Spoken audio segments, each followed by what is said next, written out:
Hello student, आज अपन पढ़ने जा रहे हैं क्लास 12th NCERT का मैथ, जिसकी प्रश्नावली नंबर 4.4 एक्सरसाइज 4.4 के सॉल्यूशन लेक्चर में अपन ने इसका थ्योरी का लेक्चर कंप्लीट कर लिया है। जिसने यदि थ्योरी का लेक्चर नहीं देखा है तो पहले वो एक बार थ्योरी का लेक्चर जाके देखें, ताकि जो आपको ये सॉल्यूशन का लेक्चर है वो आसानी से समझ में आएगा। इसी के साथ अपन शुरू करते हैं। इसके सॉल्यूशन लेक्चर आपको सारे क्वेश्चन यहाँ दिख रहे होंगे। चलो शुरू करते हैं। जिस पे क्वेश्चन नंबर फर्स्ट आप यहाँ पे देख सकते हैं। क्वेश्चन नंबर फर्स्ट क्या दे रखा है कि सारणिक के अवयव की आपको उपसारणिक और सहखंड निकालना है। आपको सारणिक दे रखी है, प्रत्येक अवयव की उपसारणिक और आपको सहखंड निकालना है। तो देखो पहले का फर्स्ट क्या है, 2 माइनस का 4 0 एंड 3। सेकेंड क्या है, A B C D। अब देखो मैंने आपको थ्योरी के लेक्चर में बताया था सारणिक और सारणिक की उपसारणिक और सहखंड कैसे निकालते हैं। यदि आपको पता नहीं है तो आप पहले एक बार थ्योरी का लेक्चर देखें। सारणिक की यदि अपन को उपसारणिक निकालनी है, उपसारणिक और सहखंड, उपसारणिक और सहखंड होते किसके हैं, एलिमेंट्स के, अवयव के। सारणिक की उपसारणिक नहीं होती है। सारणिक में जो अवयव होते हैं उस अवयव की उपसारणिक होती है। देखो एक बार मैं वापस आपको लिखा देता हूँ कि उपसारणिक क्या होती है। उपसारणिक को अपन लिखते हैं कैपिटल A से AIJ, और जो सहखंड होता है, सहखंड को अपन लिखते हैं MIJ से। और देखो उपसारणिक क्या होती है, किसी एक एलिमेंट की अपन उपसारणिक निकालते हैं तो अपन क्या करना है, जिस एलिमेंट की आपको उपसारणिक निकालनी है उसकी पंक्ति और उसका स्तंभ हटा दो। उसकी पंक्ति और उसका स्तंभ हटा दो, जो पीछे बचेगा वो क्या होगा, उपसारणिक। जिस एलिमेंट की, जिस अवयव की उपसारणिक, जिस अवयव की उपसारणिक ज्ञात करनी हो तो उसकी पंक्ति और स्तंभ,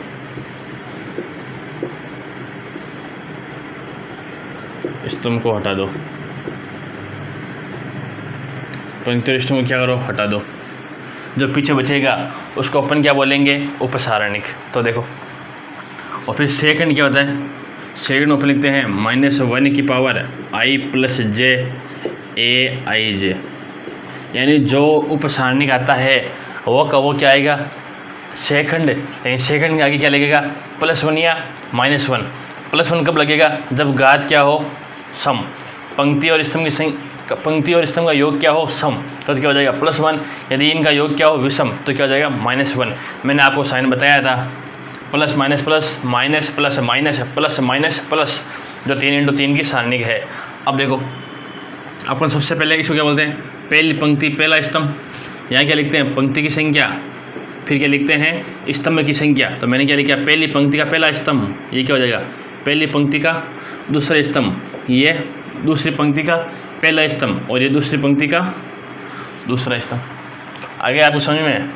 तब देखो सबसे पहले मैं क्या करूँगा, इसकी क्या निकालूंगा, उपसारणिक। इसके उपसारणिक किससे लिखेंगे अपन, A11 से, कैपिटल S लिख देना, कैपिटल A। देखो 1 1 यानी कि पहली पंक्ति पहला स्तंभ, क्या करो, इसको हटा दो। ये क्या पंक्ति हट जाएगी, ये क्या स्तंभ हट जाएगा। पीछे क्या बचेगा, 3। पीछे क्या बचेगा, 3। तो ये क्या है, फिर अपन क्या निकालेंगे, A12। ये रहा A12, पहली पंक्ति दूसरा स्तंभ, ये पहली पंक्ति और ये दूसरा स्तंभ हटा दो, क्या बचेगा पीछे, 0। फिर नीचे वाले निकालेंगे A21। A21 क्या, दूसरी पंक्ति पहला स्तंभ, ये क्या, दूसरी पंक्ति और पहला स्तंभ, दोनों को हटा दो, क्या हो जाएगा, -4। फिर क्या करेंगे A22। ये रहा, दोनों हटा दो, पीछे क्या बचेगा ओनली 4 दो। अब क्या रहेंगे अपन, क्या निकालेंगे इसका जो सेकंड है, सेकंड को किस लिखते हैं अपन, MIJ से। तो देखो ये क्या हो जाएगा M11। यहाँ देखो पंक्ति और स्तंभ का योग क्या है, सम है ना, तो एक और एक क्या आ रहा है, 2 आ रहा है, सम आ रहा है। सम का मतलब क्या हुआ, आगे क्या लगेगा +1, यानी जो ये है वो ये हो जाएगा। इसमें देखो क्या है M12, 1 और 2 कितना होता है 3, 3 क्या है विषम, तो आगे क्या लगेगा माइनस। लेकिन यहाँ देखो 0, 0 को आगे माइनस लगाओ प्लस लगाओ कोई मतलब नहीं है, ये भी क्या हो जाएगा 0। आगे देखो क्या है M21, 2 और 1 कितना होता है 3, 3 यानी कि विषम, विषम में क्या लगेगा -1, आगे क्या लगेगा -1। यहाँ पहले से क्या है माइनस, तो माइनस लगेगा क्या हो जाएगा प्लस, यानी क्या हो जाएगा प्लस का 4। इधर क्या है M22, 2 और 2 कितना होता है 4, यानी ये क्या हो जाएगा 2 का 2। इसी प्रकार देखो ये फर्स्ट का है, इसी का सेकंड देखो मैं निकालूंगा, यदि A11 क्या आएगा, ये हट जाएगा, पीछे का बचेगा D। यदि A12 निकालूंगा, A12 कौन सा है ये, इसका ये पंक्ति हटा दो, ये सॉरी ये स्तंभ हटा दो, ये पंक्ति हटा दो, पीछे क्या बचेगा ओनली 4 B। फिर क्या रहेंगे अपन A21 कौन सा, ये वाली स्तंभ, ये वाली पंक्ति हटा दो, पीछे क्या बचेगा ओनली 4 C। आगे ये रहा A22, ये हटा दो दोनों, पीछे क्या बचेगा ओनली 4 A। अब अपन क्या करेंगे M11 क्या हो जाएगा, सेम ये का ये, M12 क्या हो जाएगा, 1 और 2 कितना होता है 3, यानी क्या लगेगा माइनस का B। आगे क्या है A21 क्या हो जाएगा माइनस का C, इसे आगे M, ये आगे M, और M22 क्या हो जाएगा A का A। लिखो ये क्या होगा आपका क्वेश्चन नंबर 1 कंप्लीट हो गया। इसका आगे अपन करेंगे क्वेश्चन नंबर 2 के बारे में। अब देखिए क्वेश्चन नंबर 2, ये आपका क्या दे रखा है, क्वेश्चन नंबर 1 में आपके पास 2 × 2 की सारणिक थी, लेकिन यहाँ पर आपके पास क्या है 3 × 3 की, 3 × 3 की। यहाँ भी अपन क्या करना है, प्रत्येक अवयव का सारणिक और उपसारणिक निकालना है। तो देखो अपन आराम से करेंगे, एकदम दिमाग को माइंड को एकदम पूरा यहाँ पर सेट करना है कॉन्स्टेंट करके।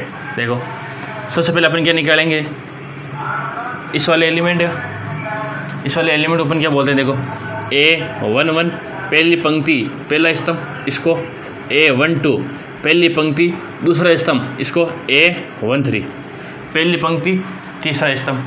इसी प्रकार इसको क्या बोलेंगे, पंक्ति कौन सी है दूसरी, स्तंभ कौन सा है पहला, यानी कि A21 दूसरी पंक्ति पहला स्तंभ, इसको A22 दूसरी पंक्ति दूसरा स्तंभ, इसको A23 दूसरी पंक्ति तीसरा स्तंभ। इसी प्रकार इनको तो देखो सबसे पहले अपन क्या निकालेंगे उपसारणिक, फिर सेकंड कैसे निकालेंगे वो आपको पता है, आगे क्या लगाना है ओनली 4 माइनस प्लस लगाना है। तो देखो सबसे पहले अपन क्या निकालेंगे A11 क्या हो जाएगा, ये पंक्ति हट जाएगी, ये वाली पंक्ति हट जाएगी, और ये वाला जो कॉलम है वो हट जाएगा, ये हटा दो, पीछे क्या बचा 1 0 0 1 1 0 0 1 क्या हो जाएगा, इसको सॉल्व करेंगे तो 1 - 0 यानी क्या आ जाएगा 1। फिर देखो फिर A12 में क्या आएगा 0, इसको हटा दो क्या बचेगा 0 0 0 1 0 0 0 1 करो गुणा क्या हो जाएगा 0। फिर क्या बचेगा A13 में देखो क्या 0 हट गया पूरा, 0 1 0 0 0 1 0 0, ये भी क्या हो जाएगा आपके पास 0। अब देखो फिर यानी कि A21 कौन सा ये रहा, इसको हटा दो इस वाली पंक्ति को सॉरी स्तंभ को और इस वाली पंक्ति को, तो क्या हो जाएगा 0 0 0 1 0 0 0 1 क्या हो जाएगा, सॉल्व करेंगे तो ये भी क्या हो जाएगा 0। आगे होते A22 कौन सा है ये वाला, स्तंभ हटा दो पंक्ति हटा दो, क्या हो जाएगा 1 0 0 1 1 0 0 1 क्या हो जाएगा 1 - 0 क्या हो जाएगा 1। फिर क्या हो जाएगा A23 कौन सा ये हटा दो 1 0 0 0 1 0 0 और 0 क्या हो जाएगा ये पूरा 0 हो जाएगा। फिर देखो A31 कौन सा है, ये वाला, हटा दो। क्या हो जाएगा 0 0 1 0 0 0 1 0। क्या हो जाएगा A32 क्या ये रहा, हटा दो। 1 0 0 0 1 0 0 0। क्या हो जाएगा कम्प्लीटली 0। फिर क्या A33 क्या देखो ये वाला रहा, हटा दो। क्या हो जाएगा 1 0 0 1।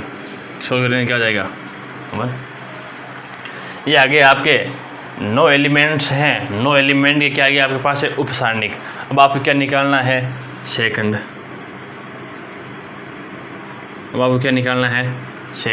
तो देखो सेकंड क्या होता है M11 योग क्या है, दोनों का योग क्या है सम है ना, यानी कि जो ये है वो सेम का सेम आएगा। क्या आ जाएगा 1। देखो M12। हेलो फ्रेंड्स, आगे देखो, आगे अपन करेंगे क्वेश्चन नंबर 3 के बारे में। क्वेश्चन नंबर 1 और 2 आपको समझ में आ गया होगा बढ़िया तरीके से। आगे क्वेश्चन नंबर 3 क्या है, आपको k की वैल्यू निकालनी है और आपको त्रिभुज का जो क्षेत्रफल है, ट्रायंगल का जो एरिया है वो आपको दे रखा है। तो देखो पॉइंट आपको क्या दे रखे हैं, ये फॉर्मूला क्या होता है 1/2 x1 y1 x2 y2 1 x3 y3 और ये होता है आपको फॉर्मूला। आपको क्षेत्रफल क्या दे रखा है 4। देखो इसका फर्स्ट करते हैं। क्षेत्रफल क्या दे रखा है आपको 4। 1/2 x1 y1 क्या है k0 1। आगे क्या है 4 0 1। आगे क्या है 0 2 1। इसको आपको क्या करना है सोल्व। इसको अपन सोल्व करके क्या करेंगे k की वैल्यू फाइंड करेंगे। देखो सोल्व कैसे करेंगे, जिसमें सबसे ज़्यादा 0 आ रहा है उसके सापेक्ष आप क्या करो एक्सपांशन प्रसार कर दो। जिसके सापेक्ष देखो C2 यानी दूसरे स्तंभ में 0 ज़्यादा आ रहे हैं, अपन क्या करेंगे इसके सापेक्ष प्रसार कर देंगे। पहले इस 2 को इधर भेज दो, इधर से क्या हो जाएगा 8। इसके सापेक्ष प्रसार करोगे ये 0, इसके सापेक्ष भी 0। फिर क्या बचेगा ये क्या होता है plus minus minus plus minus, इधर क्या जाएगा माइनस का 2। ये स्तंभ गया, ये पंक्ति गई, पीछे क्या बचा ये क्या हो जाएगा गुणा करेंगे तो k माइनस का 4 अब देखो इधर ये 8 क्या हो जाएगा माइनस का 2k प्लस का 8 से 8 गया, पीछे क्या बचा 2k बराबर 0। यानी कि k की क्या जाएगा k बराबर 0, यानी आपका k की वैल्यू क्या आएगी 0। इसी प्रकार ये करेंगे अगले में। देखो क्या हो जाएगा, थोड़ा बहुत मैं इसको मिटा रहा हूँ, इधर इसको मिटा के यहाँ कर रहा हूँ ना।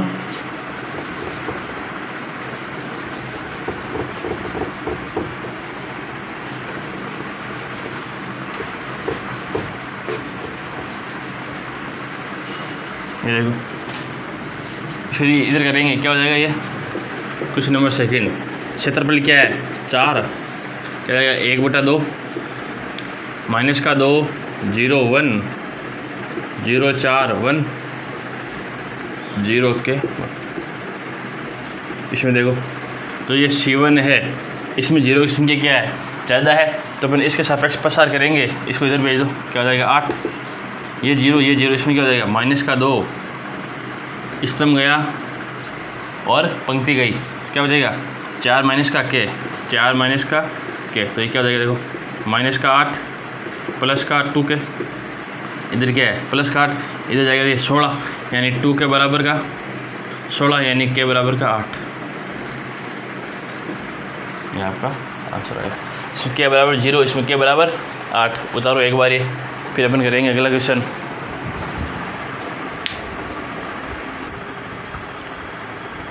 आगे देखिए क्वेश्चन नंबर 4 और 5 एक्सरसाइज 4.3 के क्वेश्चन नंबर 4 और 5। इसमें देखो अब क्या दे रखा है, आपको निकालना है सारणिक का प्रयोग करके।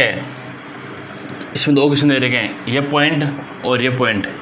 इनको मिलाने वाली रेखा का समीकरण है वो निकालना है। तो देखो कैसे निकालेंगे समीकरण। मान लो ये एक रेखा है, ये पॉइंट क्या है 1 2, ये वाला पॉइंट क्या है 3 और 6। इन दो पॉइंट को मिलाने वाली रेखा का समीकरण निकालना है। आपको कॉन्सेप्ट क्लियर रखना है। देखो अपन यदि समीकरण याद करना है तो समीकरण आता किस में है, x और y में। तो अपन याद करते हैं, इस पे एक पॉइंट मान लेते हैं जिसके निर्देशांक क्या है x और y। ये पॉइंट मैंने माना है। देखो एक पॉइंट मानना पड़ेगा क्योंकि समीकरण है वो किस में आता है, आपके x और y में आता है। तो देखो एक रेखा है, रेखा पे 3 पॉइंट है 1 2 3 और 6, ये आपको दे रखे हैं। एक आपने मान लिया x और y, तीनों क्या है एक ही रेखा पे, यानी तीनों क्या है संरेखीय है। और 3 पॉइंट यदि संरेखीय हैं तो इसी करने से मैंने आपको लिखाई थी त्रिभुज का क्षेत्रफल क्या होना चाहिए 0, क्योंकि त्रिभुज बन ही नहीं रहा है। तीनों पॉइंट या एक रेखा पे है, त्रिभुज बन भी नहीं रहा है। त्रिभुज बन नहीं रहा है इसका मतलब क्या हुआ, त्रिभुज का क्षेत्रफल क्या होना चाहिए 0 होना चाहिए। तो अपन क्या करेंगे, त्रिभुज का क्षेत्रफल निकालेंगे। क्षेत्रफल होता क्या है 1/2 x1 y1 1 x2 y2 1 x3 y3 और 1। देखो क्षेत्रफल क्या होना चाहिए 0, 1/2, पॉइंट क्या है 1 2 1 x y 1 3 6 1। ये हो गया। और अपन क्या करेंगे, प्रसार करेंगे। प्रसार करके अपन यहाँ से x और y के रूप में इसका समीकरण ज्ञात कर लेंगे। देखो कैसे होगा, इस दो को मैं इधर भेज दूँ क्या हो जाएगा 0। फिर देखो या तो आप सीधा प्रसार कर दो या फिर क्या करो कि कुछ पद को 0 बना दो पहले, और 0 बनाने के बाद उसका प्रसार कर दो तो और आपके आसान होगा। यदि आप ऐसे प्रसार करोगे तो गलत होने के चांस ज़्यादा रहेंगे। इस वजह क्या करो, पहले 0 बना दो, पहले 0 बना दो उसके बाद प्रसार कर दो। देखो 0 कैसे बनाएंगे, आप किसको 0 बनाना चाहते हो। देखो आप काम करो, इसको और इसको, इन दो को 0 बना दो। कैसे बनाओगे, देखो इसमें से इसको घटाओ, R2 में से R1 को एंड R3 में से R1 को घटाओ। क्या देखो ऊपर वाली ऐसी रहने दो 1 2 1, ऐसी कैसी रहने दो। इसमें से घटाओ क्या हो जाएगा x माइनस का 1, इसमें से y माइनस का 2, 1 माइनस 1 क्या हो जाएगा 0। इसमें से घटाओगे 3 में से 1 गया 2, 6 में से 2 गया 4, 1 में से 1 गया 0। ये देखो ये लिखो चाहे ये लिखो एक ही बात है। मैंने क्या किया है, प्रारंभिक संख्या का यूज किया है, 2 को मैंने क्या बनाया है 0, ताकि प्रसार क्या होगा आसानी से। अब देखो ये क्या है, तीसरा कॉलम तीसरा स्तंभ, इसके सापेक्ष अपन क्या करेंगे प्रसार कर देंगे। तो देखो करो प्रसार, इधर तो क्या है 0, इसके सापेक्ष 0, इसके सापेक्ष 0, प्लस माइनस का प्लस करेंगे प्रसार क्या हो जाएगा 1। ये स्तंभ गया, ये पंक्ति गई, पीछे क्या बचा ये, यहाँ पर क्या है 4, करो क्या हो जाएगा 4 गुणा x माइनस का 1 माइनस का 2 y माइनस का 2। ये तो 1 पड़ा है, अंदर गुणा कर दो क्या हो जाएगा 4x माइनस का 4 माइनस का 2y प्लस का 4, प्लस 4 से यहाँ पीछे क्या बचा 4x माइनस का 2y इक्वल टू 0, 2 कॉमन ले लोगे तो 2x माइनस का y इक्वल टू 0। यहाँ पे क्या हो गया समीकरण 2x minus y equal to 0, ये क्या हो गया समीकरण। इसी प्रकार देखो सेकंड वाला है, सेकंड वाले को कैसे करेंगे, ऐसे सेकंड वाले को करना है। त्रिभुज का क्षेत्रफल क्या है 0, पॉइंट क्या दे रखे हैं 3 1 1 x y 1 9 3 1, किसी एक को x y मान लो तो ये क्या हो जाएगा। इसमें सेम ऐसे कैसे संक्रिया लगाओ, सेम ये की संक्रिया लगाएंगे तो क्या हो जाएगा। देखो इधर तो 0 है ही, 1/2 को इधर भेज दो वो भी 0 हो जाएगा। क्या हो जाएगा 3 1 1 x माइनस 3 y माइनस 1, ये क्या हो जाएगा 0। 9 में से 3 गया 6, 3 में से 1 गया 2, 1 में से 1 गया 0। इसके सापेक्ष करो क्या हो जाएगा ये 0, इसके सापेक्ष 0 होगा, किसके सापेक्ष ओनली फॉर 1 के सापेक्ष। साइन क्या होगा प्लस माइनस का प्लस का, ये हट गया क्या हो जाएगा 2 x माइनस का 3 माइनस का 6 y माइनस का 1, करो क्या हो जाएगा 2x माइनस का 6 माइनस का 6y प्लस का 6, प्लस 6 से -6 गया, पीछे क्या बचेगा 2x माइनस का 3y is equal to 0, 2x minus का 6y इज इक्वल टू 0, 2 क्या आ रहा है कॉमन आ रहा है, क्या हो जाएगा x माइनस का 3y इज इक्वल टू 0। ये दोनों समीकरण बन गए। आगे देखो क्वेश्चन नंबर 5 क्या है, आपको 3 पॉइंट दे रखे हैं, त्रिभुज क्षेत्रफल दे रखा है, कितना है 35 35। आपको निकालनी क्या है, के की वैल्यू निकालनी है। तो देखो फॉर्मूला क्या होता है त्रिभुज के क्षेत्रफल का, बार बार नहीं लिखूंगा मैं फॉर्मूला, ये लिखा हुआ फॉर्मूला, इसको अप्लाई करो सीधा। क्षेत्रफल कितना है 35 बराबर 1/2, x1 क्या है 2 माइनस का 6 1 5 4 1 के 4 1। ये तो ये हो गया। इस 2 को इधर भेज देंगे, या फिर इससे पहले आप एक काम करो कि देखो यहाँ पर देखो क्या है 4 1 सेम आ रहा है ना, तो इसको एक बार घटा के 0 कर दो, घटा के क्या करेंगे 0 करेंगे। 0 करने के बाद क्या होगा, जो अपना क्वेश्चन है वो इजी हो जाएगा। देखो मैंने क्या किया है R3 को क्या किया है R3 माइनस का R2, और इस 2 को मैं इधर भेज दूँ क्या हो जाएगा, इधर 70 इधर 2 माइनस का 6 1 ऐसा कैसा 5 4 1 ऐसा कैसा, माइनस करेंगे क्या आ जाएगा क्या माइनस का 5, ये क्या हो जाएगा 0, ये क्या हो जाएगा 0, ये क्या प्लस माइनस प्लस। इसके सापेक्ष R3 के सापेक्ष यदि अपन प्रसार करेंगे तो ये 0 ये 0, पीछे क्या बचेगा ओनली फॉर ये, इधर क्या हो जाएगा देखो 70, इधर क्या है क्या माइनस का 5 माइनस का 6 माइनस का 4 हो जाएगा माइनस का 10, क्षेत्र बराबर माइनस का 10 इंटू के -5, कितने बार गया 7 बार। इधर क्या हो जाएगा माइनस का के प्लस का 5, फिर के को इधर भेज देंगे क्या हो जाएगा प्लस का, और इसको उधर भेज देंगे तो क्या हो जाएगा 5 माइनस का 7, यानी कि क्या जाएगा के इज इक्वल टू माइनस का 2। ये देखो किसी को समझ में नहीं आया है तो आप वापस कमेंट बॉक्स में कमेंट करके मेरे से पूछ सकते हैं, या फिर मेरे Telegram channel math by Parveen Chaudhary पे आप ज़रूर मेरे से मिल सकते हैं, मेरे से क्वेश्चन पूछ सकते हैं। इसके बाद अपन करेंगे एक्सरसाइज 4.4 के बारे में। लिखो ये